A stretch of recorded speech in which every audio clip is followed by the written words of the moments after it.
I think the most surprising thing about ProWritingAid is that there are basically no surprises. It's just super smooth to use.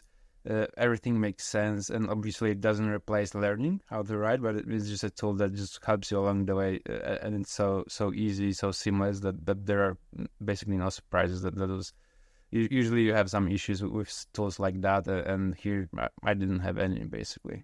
So every day I use ProWritingAid for business, and I don't use it for personal communication because most of it is not in English. But for business, for writing articles, I usually check the readability score of my writing with ProWritingAid, and I do it for almost any sort of communication that goes out, even if it's just like a Slack message. It just has to be readable, and at some point you obviously start getting better at it, and you use it a bit less. But I'm trying to periodically just check it, just to be double sure that I'm actually writing solid content and even messages to clients.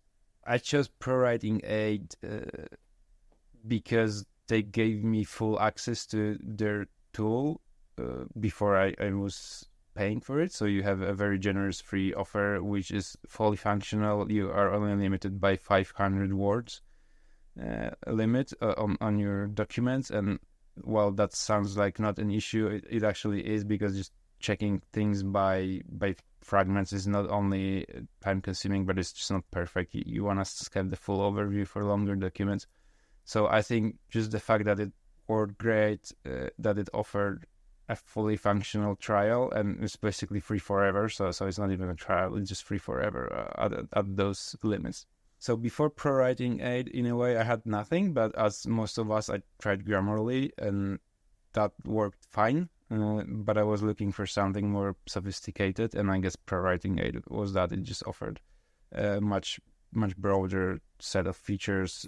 It was focused on writing and not on like everyday messaging where you just catch typos and all of that. So I think it was more business orientated than Grammarly, and that was one of the reasons that I needed to replace it. Getting started with ProWritingAid wasn't really hard, because you basically create an account and you have full access to their editor, and again, all features are unlocked, so you don't have to worry where to click, what to use, what not to use. You don't have the surprises that something doesn't work. So it was pretty smooth. I had no issues with starting.